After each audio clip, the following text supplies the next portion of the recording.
Après cela, je vis 4 anges debout aux 4 coins de la terre. Ils retenaient les 4 vents de la terre, afin qu'il ne souffle point de vent sur la terre, ni sur la mer, ni sur aucun arbre.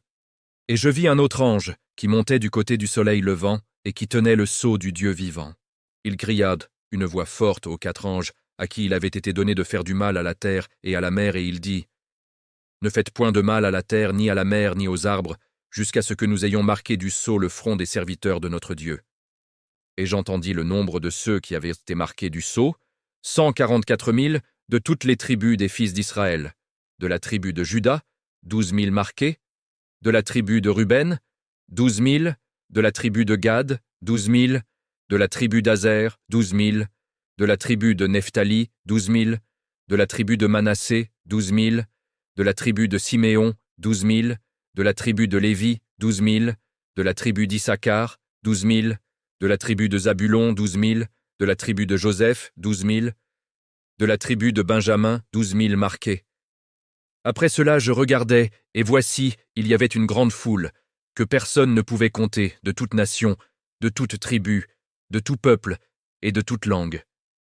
Ils se tenaient devant le trône et devant l'agneau, revêtus de robes blanches et des palmes dans leurs mains. Et ils criaient d'une voix forte, en disant : Le salut est à notre Dieu qui est assis sur le trône, et à l'agneau. Et tous les anges se tenaient autour du trône, des vieillards et des 4 êtres vivants. Et ils se prosternèrent sur leurs faces devant le trône, et ils adorèrent Dieu, en disant : Amen. La louange, la gloire, la sagesse, l'action de grâce, l'honneur, la puissance et la force soient à notre Dieu au siècle des siècles. Amen. Et Mirlaïs, qu'un des vieillards, prit la parole et me dit : Ceux qui sont revêtus de robes blanches, qui sont-ils et d'où sont-ils venus ? Je lui dis : Mon Seigneur, tu le sais. Et il me dit : Ce sont ceux qui viennent de la grande tribulation. Ils ont lavé leurs robes et ils les ont blanchies dans le sang de l'agneau. C'est pour cela qu'ils sont devant le trône de Dieu et le servent jour et nuit dans son temple. Celui qui est assis sur le trône dressera sa tente sur eux.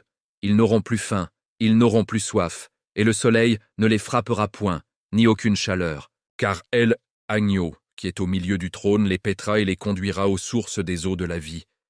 Et Dieu essuiera toute larme de leurs yeux.